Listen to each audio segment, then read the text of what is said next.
À tous, bienvenue donc à ce webinaire thématique sur la question du devoir de vigilance. Donc c'est un webinaire consacré à la question du secteur minier. Donc le secteur minier est un secteur vraiment très particulier en matière de droits humains et de vigilance en matière de droits humains. Il est identifié depuis longtemps comme un des secteurs les plus exposés au risque de violation de droits humains, aussi bien en termes de systématisation des violations que de la sévérité des violations, et ce sur toute la chaîne d'approvisionnement et en particulier dans les mines.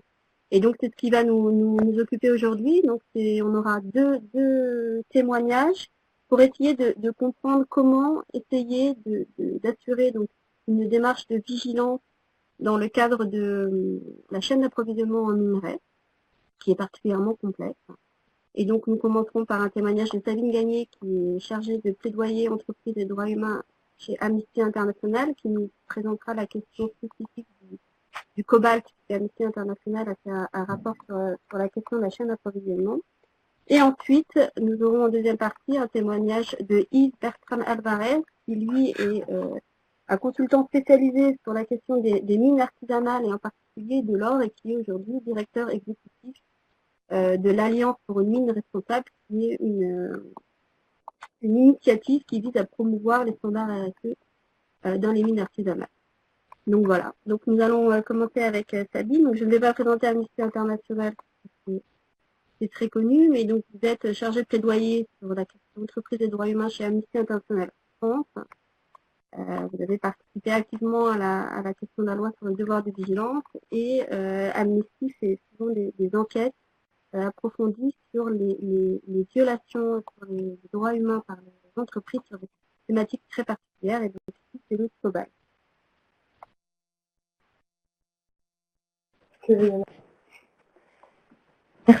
Merci Charlotte. Bonjour à toutes et à tous. Et effectivement, je suis chargée de plaidoyer sur la question des entreprises et des droits humains chez Amnesty International. Amnesty International est assez connu pour son travail sur les droits civils et politiques, mais effectivement, ça fait plus de 20 ans qu'on travaille sur la question de la responsabilité des acteurs économiques, et on est plus spécialisé sur le secteur extractif, puisque on a constaté que c'était dans ce secteur en particulier qu'il y avait la majeure partie des violations de droits humains. On travaille notamment sur le pétrole, les pollutions pétrolières au Nigeria par exemple, ou des cas de violation de droits humains autour de mines de bauxite en Inde, etc. Et ça fait quelques années qu'on s'est penché sur la question du cobalt, et plus particulièrement en République démocratique du Congo. Alors, pour commencer, le cobalt, de quoi parlons-nous pour ceux qui ne seraient pas familiers avec les spécificités des minerais? Bien, le cobalt, ça ressemble au fer ou au nickel, et la principale utilisation du cobalt aujourd'hui, c'est dans les batteries lithium-ion. Et on utilise de plus en plus de produits qui contiennent des batteries lithium-ion, puisque les batteries lithium-ion peuvent se retrouver dans les ordinateurs portables, les téléphones portables et les voitures électriques. Donc l'Afrique détient l'essentiel des ressources en cobalt. Il y en a ailleurs, mais 50% se trouvent en République démocratique du Congo. Alors, est-ce que le cobalt est un minerai du sang? Parce que parfois on entend beaucoup cette expression minerai du conflit ou minerai du sang.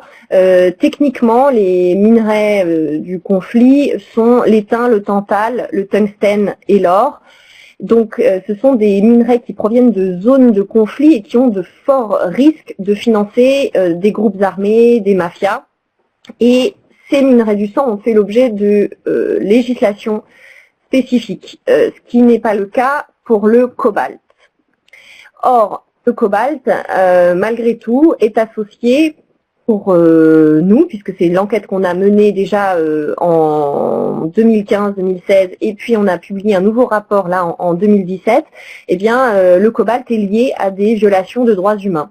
Donc une des premières choses, c'est que les conditions de travail sont extrêmement dangereuses dans les mines artisanales où on a des creuseurs qui travaillent sans outils adéquats, sans protection, ils travaillent pieds et mains nus avec un burin, un simple marteau, sans casque, sans masque. Les tunnels sont extrêmement meurtriers puisqu'ils ne sont pas rectilignes et qu'ils peuvent s'effondrer d'une minute à l'autre. D'autre part, la poussière de cobalt, même pour les adultes ou les enfants qui travailleraient hors des tunnels, eh bien, rien que la poussière de cobalt est extrêmement toxique puisque son inhalation peut entraîner des maladies pulmonaires mortelles. Et outre donc les conditions de travail dangereuses pour les adultes, on a identifié du travail d'enfants. Parfois, certains restent plus de 12 heures d'affilée dans les tunnels, parfois 24 heures au fond de la mine. En plus donc du travail des enfants qui sont confrontés à ces risques de maladies pulmonaires mortelles en triant le cobalt, eh bien ils peuvent être soumis à des problèmes musculaires puisqu'ils portent des sacs allant de 20 à 40 kilos, donc autrement dit des sacs qui font leur poids. Ils gagnent entre 1 à 2 dollars la journée, ils peuvent être rackettés par la police et évidemment ce travail entraîne une déscolarisation puisque ça les empêche d'aller à l'école. L'UNICEF a identifié 40 000 enfants qui travailleraient dans les mines dans le sud de la République démocratique du Congo. Donc on le voit, même si le cobalt n'est pas techniquement un minerai du sang, il y a quand même une association de ce minerai à des violations de droits humains. Il faut savoir que les voitures électriques contiennent très souvent des batteries lithium-ion. Et quand on connaît les annonces de beaucoup de gouvernements à passer au tout électrique d'ici à 2030 ou dans les années à venir, il va y avoir une intensification de l'extraction de cobalt et donc le souci d'Amnesty est de faire en sorte que cette extraction se fasse dans le respect des droits humains. Alors c'est une chaîne d'approvisionnement qui est complexe et qui a plusieurs maillons. On distingue selon c'est important pour comprendre les réglementations de l'OCDE, on distingue l'amont et l'aval. Donc dans la chaîne amont sont compris l'étape de la mine, ensuite du négociant, ensuite le fondeur et raffineur, comme vous pouvez le voir sur l'écran, que j'espère vous voyez bien, et ensuite la partie aval est composée des producteurs de composants, donc des fabricants de composants de batteries, ensuite des fabricants de batteries qui vendent leurs batteries aux entreprises que nous on connaît en tant que consommateurs, donc les vendeurs de téléphones, d'ordinateurs, de voitures électriques.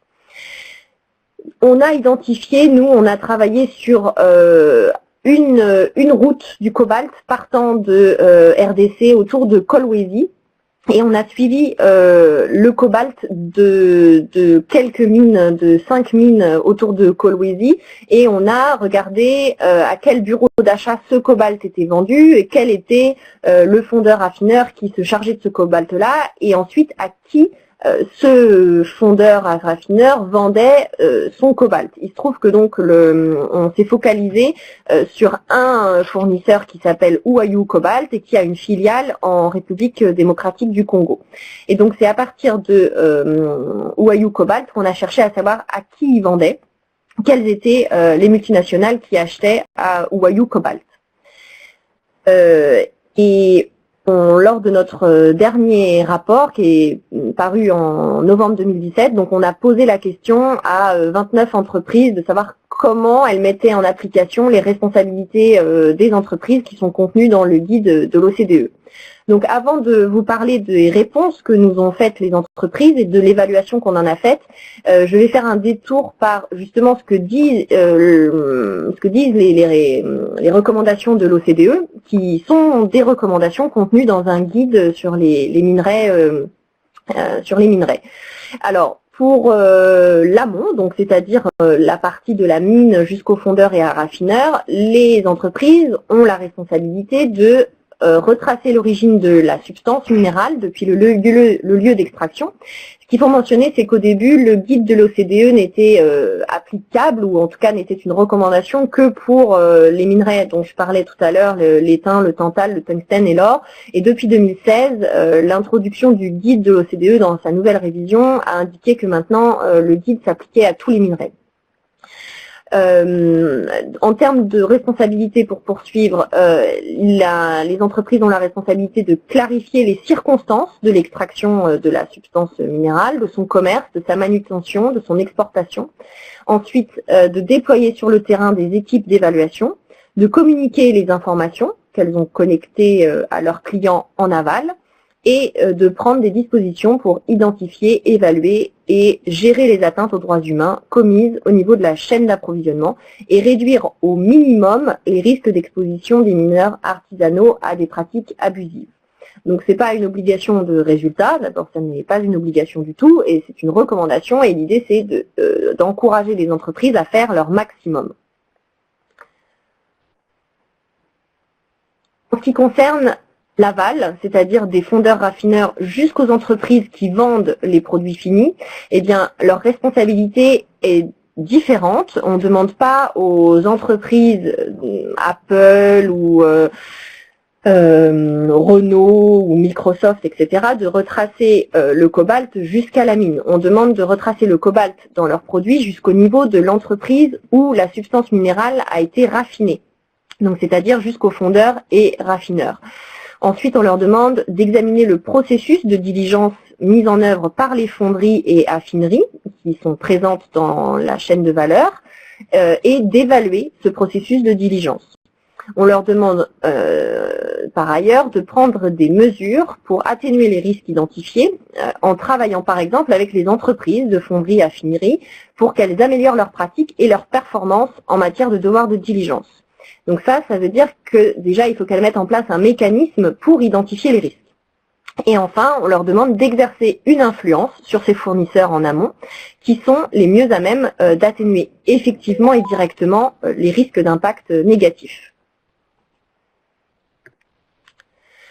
Alors, la suite donc de notre premier rapport qui est sorti en janvier 2016, qui était cette enquête de terrain qui retraçait la route du cobalt et qui avait identifié des violations de droits humains dans les mines en République démocratique du Congo. 2 ans plus tard, on a décidé de publier un deuxième rapport, puisque le premier contenait déjà des recommandations précises faites à des entreprises particulières.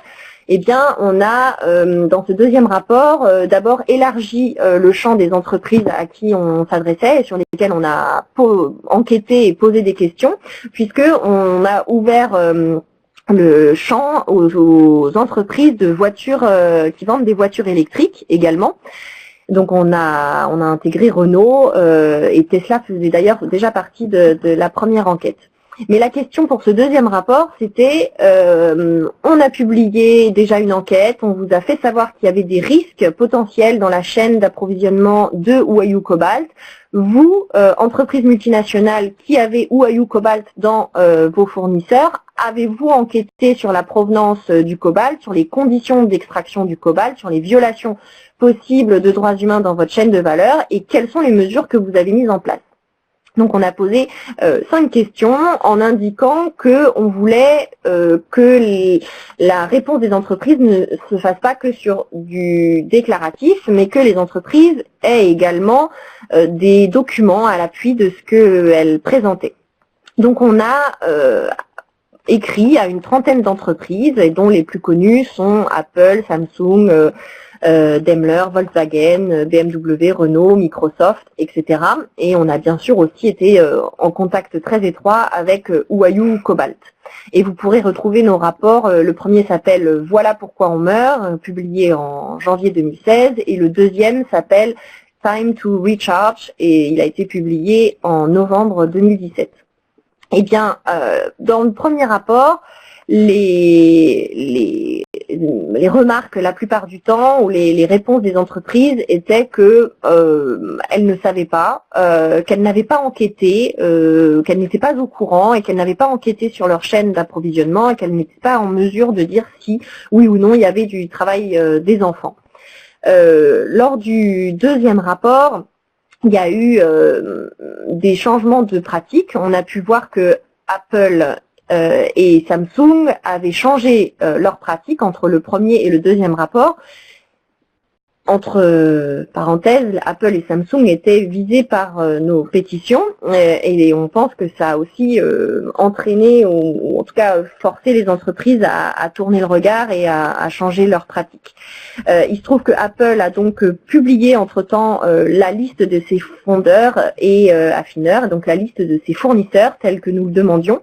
En revanche, ce qu'on trouve encore insuffisant, c'est qu'il ne publie pas l'évaluation des pratiques de diligence de ces entreprises. Lors de ce deuxième rapport, certaines entreprises se sont montrées peu transparentes, donc ça ne donne pas la capacité à une ONG comme Amnesty International de pouvoir établir si oui ou non l'entreprise exerce correctement son devoir de diligence et identifie correctement les risques et met en place les bonnes pratiques et les bonnes mesures pour faire face à ces risques. Donc on a donné des notes sous forme de symboles de batterie. Alors ceux qui ont 0 barre de batterie sont des entreprises qui ont mal répondu aux questions d'Amnesty et donc nous ne sommes pas en mesure de pouvoir dire si elles exercent correctement ou pas leur devoir de diligence. Et il y a quelques entreprises qui ont plusieurs barres, comme c'est le cas pour Samsung et Apple qui ont 3 barres parce que ils ont publié la liste des fournisseurs. Ils ont été en contact très étroit avec Huayu Cobalt pour leur faire changer leurs pratiques. Donc elles ont mis en place ce qu'on a qualifié de bonnes pratiques, allant dans le bon sens du respect des principes directeurs de l'OCDE. En revanche, aucune des entreprises contactées pour ce deuxième rapport n'a eu toutes les barres et n'a complètement satisfait les attentes d'Amnesty International. Beaucoup affirment encore qu'elles ne se sourcent pas en République démocratique du Congo, ce qui est difficile à croire pour nous puisque 50% du cobalt vient de RDC, ou certaines disent que Huayu Cobalt ne fait pas partie de leur chaîne d'approvisionnement ou qu'il n'y a pas de travail des enfants. Mais ce que nous leur reprochons, c'est qu'elles n'indiquent pas la méthode utilisée pour pouvoir répondre, pour pouvoir nous apporter cette réponse-là. Globalement, il y a encore beaucoup à faire pour remplir complètement les recommandations du guide de l'OCDE. Ça, plus précisément, pour une ONG comme Amnesty International, ce qu'on demande aux entreprises en priorité, c'est, et sur le sujet du cobalt, c'est de publier la liste de leurs fournisseurs et affineurs de cobalt et regarder si certains sont ou se fournissent en RDC, d'évaluer donc l'adéquation des pratiques de diligence raisonnable de ces fondeurs et affineurs, ce qui veut dire qu'il faut qu'ils divulguent aussi exactement les risques et les abus liés aux droits humains qu'ils ont identifiés et comment ils sont gérés et quelles mesures ces entreprises mettent en place. Et enfin, on leur demande de reconnaître et de mettre en œuvre leur propre devoir de vigilance de manière indépendante, puisque chaque entreprise a la responsabilité d'identifier, de prévenir, d'atténuer les violations de droits humains et de se justifier en cas d'abus. Ce point-là, il est mentionné de cette façon parce que certaines entreprises ont aussi déclaré lors des réponses qu'ils nous ont faites que les mesures qu'ils mettaient en place étaient correctes parce que notamment ils faisaient partie de plateformes. Alors ce sont des plateformes multi-acteurs, des plateformes avec plusieurs, en anglais on dit industry schemes. Ce sont des plateformes qui mutualisent des pratiques d'audit, qui accompagnent les acteurs industriels dans cette question de la due diligence. Mais ce qu'on veut absolument éviter, c'est que les entreprises se servent de leur appartenance à ces plateformes pour se dédouaner de leur propre devoir de vigilance et qu'elles n'exercent pas elles-mêmes le contrôle et la traçabilité tel que c'est recommandé dans le guide de l'OCDE. Amnesty International s'adresse non seulement aux entreprises, mais tradition et évidemment par logique, on s'adresse également aux États et donc on s'adresse en priorité à la République démocratique du Congo et on a pas mal de recommandations à la RDC dans nos deux rapports. Quelques exemples, veiller entre autres à ce que l'inspection du travail dispose de ressources suffisantes et mette en place des formations adéquates pour suivre et appliquer le droit du travail dans les zones minières artisanales et pour éradiquer les pires formes de travail des enfants. Et puis la mise en œuvre de l'intégralité du plan national d'action qui vise à éradiquer les pires formes de travail des enfants et le doter ce plan de ressources adéquates. On a également des recommandations qui s'adressent aux États où les multinationales commercialisent ou achètent du cobalt. Les multinationales où les sièges se trouvent. Et donc la recommandation pour ces États-là, ce sont d'exiger légalement des entreprises qu'elles exercent un devoir de diligence ou un devoir de vigilance s'agissant des respects des droits humains dans leur chaîne d'approvisionnement en minerais en particulier. Et c'est le cas désormais avec la loi sur le devoir de vigilance en France. Alors, un petit point sur les législations qui concernent les minerais. On a donc maintenant mais qui n'est qu'une recommandation, qui est le guide de l'OCDE sur le devoir de diligence des chaînes d'approvisionnement responsables en minerais provenant de zones de conflit ou à haut risque. Et donc désormais, elle s'applique, ce guide intègre le cobalt. Sur les minerais du sang, on a la loi Dodd-Frank, on a le REG qui est une loi américaine qui porte sur les grands lacs et qui ne porte que sur l'étain, le tantal, le tungstène et l'or, de même que le règlement européen qui a été adopté en 2016 et qui porte sur les mêmes minerais. Sur les diamants, on a un processus ad hoc qui s'appelle le processus de Kimberley et puis on a la loi en France sur le devoir de vigilance des multinationales. Mais on le voit, il n'y a pas de législation propre sur le cobalt, mais pour autant, il y a bien une vigilance à avoir sur ce minerai qui pose des violations de droits humains. Alors, faire, c'est, bien sûr, ça ne résoudra pas toute la question, mais ça, c'est pour vous montrer le type d'action que mène Amnesty. Amnesty, son cœur de métier, c'est la pétition. Le slogan d'Amnesty, c'est votre signature a du pouvoir. Donc il y a une pétition qui s'adresse en ce moment à Renault et Microsoft qui ont été les plus mal notés dans notre rapport pour les pousser à divulguer leurs pratiques.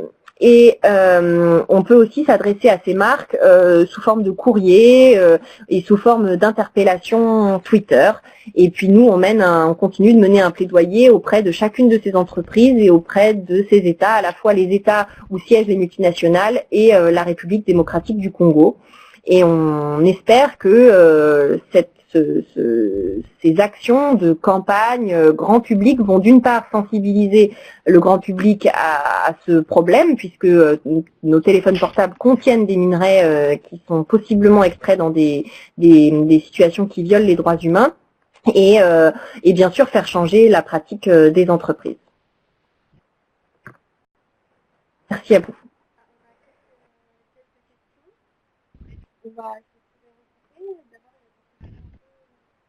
Comportement des entreprises, des comportements négatifs.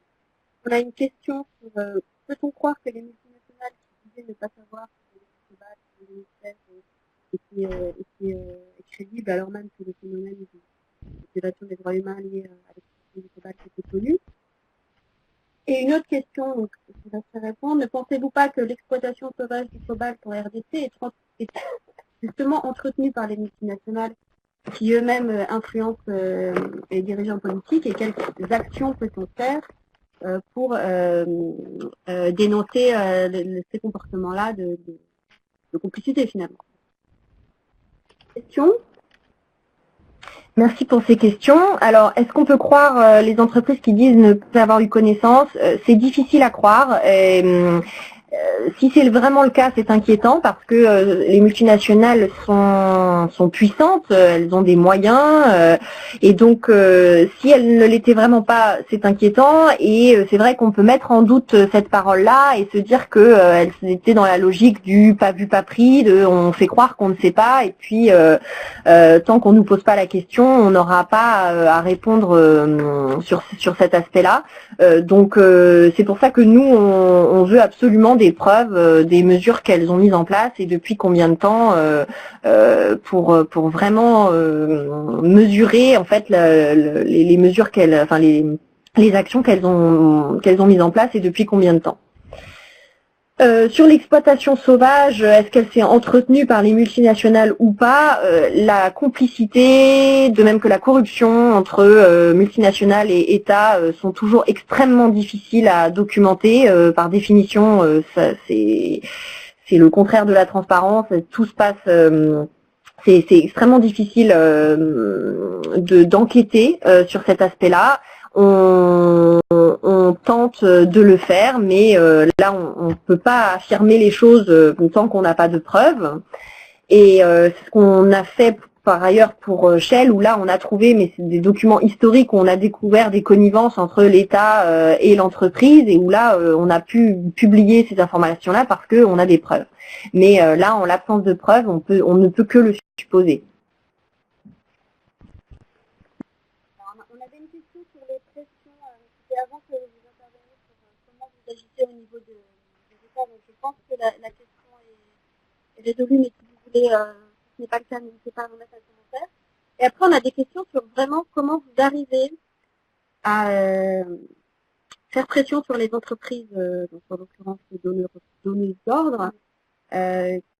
Est-ce que vous avez vu un changement, donc vous avez cité Apple et Samsung qui ont publié leur liste de fournisseurs tout en disant que, ok, il y a les noms, mais finalement, est-ce qu'elles vont plus loin? Enfin, vous ne savez pas si elles vont plus loin et ça soit vraiment que ces fournisseurs sont eux-mêmes en conformité avec le respect des droits humains.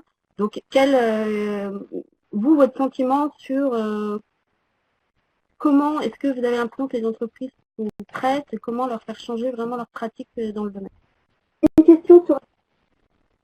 Eh bien, malgré tout, c'est là où on voit la force de l'image et malgré tout de la pratique du name and shame, même si c'est pas forcément un but pour une ONG d'être dans cette pratique-là, mais c'est un moyen indéniable et le risque d'image pour une entreprise est encore extrêmement important et dès lors qu'on attire l'attention du consommateur et du citoyen consommateur sur des pratiques insatisfaisantes de certaines entreprises, elles sont forcées de tourner le regard et preuve en est que Renault n'est pas resté indifférent aux campagnes menées par Amnesty et c'est pour ça qu'on a eu un rendez-vous avec Renault, qu'on commence à travailler de près avec eux et qu'on a bon espoir que les pratiques changent et qu'il y ait des communications sur les mesures qu'ils ont mises en place et qu'ils vont mettre en place.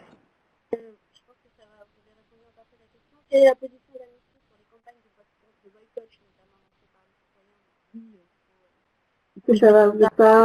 Alors, pas exactement, c'est-à-dire qu'on sensibilise le consommateur et on demande de participer à une pétition qui demande aux entreprises de publier leurs mesures, mais la pétition n'appelle pas à un boycott. Et en général, Amnesty n'appelle pas au boycott parce que on a une politique sur le boycott qui est extrêmement rigoureuse et extrêmement limitée.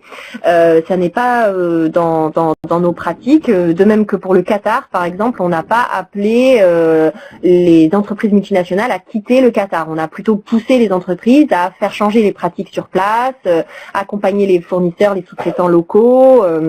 Etc. Et là, c'est pareil, on n'appelle pas au boycott, on appelle les citoyens consommateurs à poser la question de la provenance du cobalt à ces entreprises-là et à demander à ce qu'elles publient les mesures qu'elles ont mises en place pour s'assurer qu'il n'y a pas de violation de droits humains dans leur chaîne d'approvisionnement. Donc pour vous, vraiment, la question du report, la transparence qui est d'ailleurs demandée par la réglementation, mais en particulier la loi sur le devoir de vigilance, est fondamentale pour pousser les entreprises elles-mêmes à changer leurs pratiques en interne et à prendre conscience des problèmes. qui est d'ailleurs démontré. Exactement. Et donc on a aussi une question donc, de notre second intervenant sur donc vous mettiez le point sur le fait que les législations en fait ne visaient que les minerais de conflit et donc pas le cobalt. Est-ce que comment faire pour agir sur justement le renforcement de la législation européenne pour inclure la question du cobalt et autres minerais qui ne seraient pas couverts aujourd'hui? Merci pour la question. C'est un des souhaits très forts d'Amnesty. Il y a plusieurs possibilités. Saisir l'opportunité d'une révision éventuelle du règlement européen sur les minerais, mais ça va se faire dans plusieurs années. La multiplication des lois nationales du type de celle sur le devoir de vigilance française est une autre solution. Et puis il y a aussi une opportunité avec la négociation du traité des Nations Unies en ce moment sur les entreprises et les droits humains qui, englobant toute la thématique des droits humains, contiendrait nécessairement le cobalt. Mais le renforcement de la législation sur le cobalt est de toute façon une nécessité. Merci pour la question. Très bien. Vous avez d'autres questions ?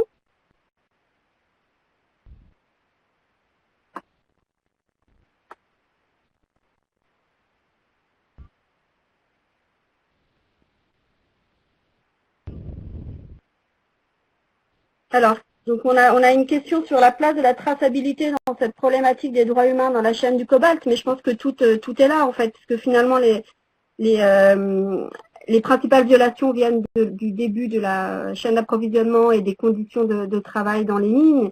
Et vous avez bien fait la différence entre ce qui est attendu des donneurs d'ordre, qui est finalement de remonter, et ça les entreprises ne comprennent pas forcément, de remonter déjà jusqu'aux fondeurs et de leur demander à eux de s'assurer de cette traçabilité.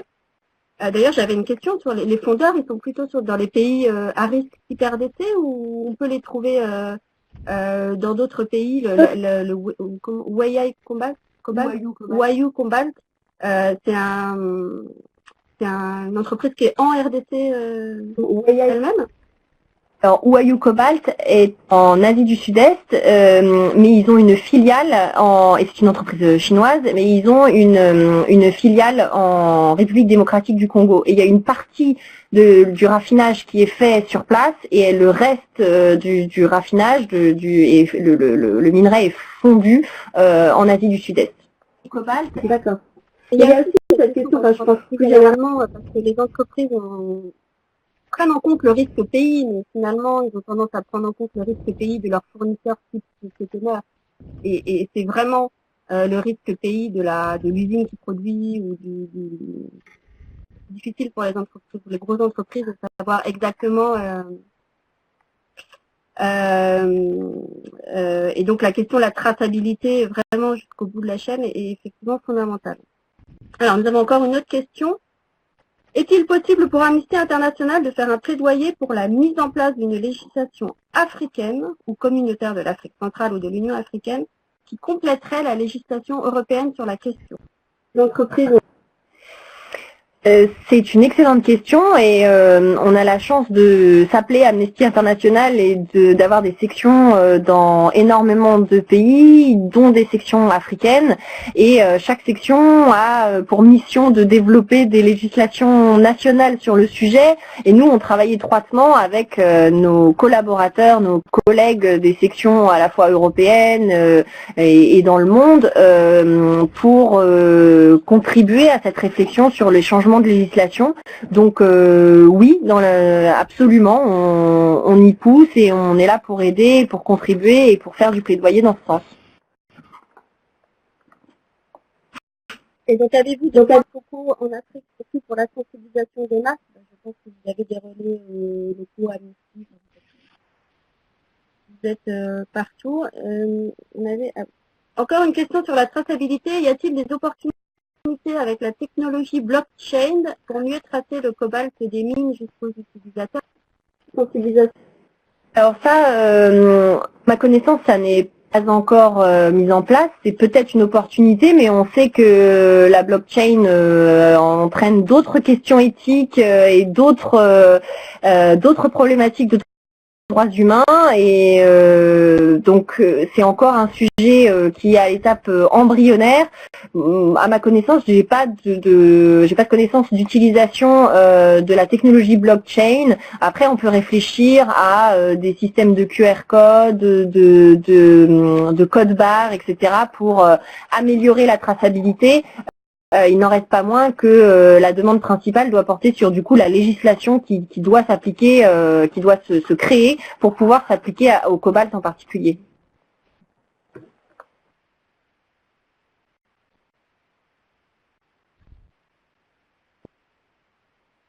Pardon. On sait que les entreprises développent beaucoup, entreprises et parties prenantes, d'ailleurs des initiatives sectorielles sur tout un tas de sujets pour aller plus loin avec les limites qu'on connaît.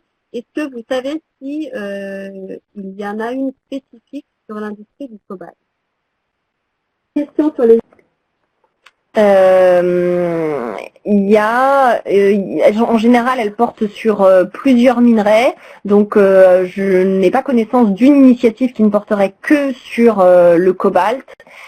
Après, quoi qu'il en soit, ce sont des initiatives limitées qui sont sur la base du volontariat, dont on ne connaît pas les conditions ou les critères d'inclusion ni d'exclusion des entreprises de ces initiatives, et on ne connaît pas exactement non plus les mesures qu'elles mettent en place ni leurs effets sur le terrain. Et comme je le disais tout à l'heure, pour nous, la participation à ces initiatives ne doit pas dédouaner les entreprises d'exercer elles-mêmes leur devoir de vigilance. Très bien. Donc nous allons passer merci Sabine, à la deuxième intervention. Donc Yves,